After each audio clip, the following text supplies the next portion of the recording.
თარგმნეს თავიდან ჩემი სიამოვნებისთვის დავიწყე თარგმნა, ვინაიდან ბეჭდების მბრძანებელი არ იყო ქართულად გამოცემული.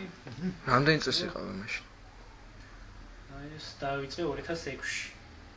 6 წლის წინ ვიყავი 20 წლის. ეს მარტივი მათემატიკით გამოვიდა. ჰობიტი, თარგმნე, მე ჰობიტი თარგმნე, მე ბეჭდების პირველი წიგნი. და მივიტანე გამოცემულობაში.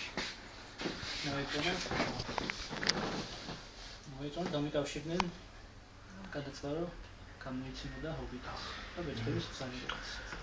აი ამ დროს უკვე ნიკა გამოცემული იყო ჰობიტის პირველი ისა, ძველი ვერსია. კი, ძველი ვერსია გამოცემული. რით განსხვავდება და რატომ დავიყიდო, ვთქვათ, ბაკოს ლაგაუს გამოცემული წიგნი? იმით განსხვავდება, რომ განსხვავებული თარგმანი იმით, რომ ამ მეორე თარგმანში, ჰობიტის ბაკოს ლაგაურის გამოცემაში მთავარი გმირების სახელები, ან გეოგრაფიული სახელწოდებები არის გაქართულებული. ერთი მხრივ ეს დღევანდელ მკითხველს შეიძლება არ მოეწონოს, უცხო ესე აღარ ითარგმნება ტექსტები, მაგრამ მე ვიხელმძღვანელე თვითონ ავტორის მიერ დატოვებული მითითებებით, ანუ თვითონ ავტორი ითხოვდა ამ გეოგრაფიული და ესე იგი საკუთარი სახელების თარგმნას იმ ენაზე, რომელზეც ითარგმნებოდა წიგნი. ამის განსხვავდება, ანუ ჰობიტიც და ბეჭდებიც ამ სტილით არის, ამ სტილში არის თარგმნილი. და ყველა რატო არ არის თარგმნილი ეს მაშინ დავაინტერესა.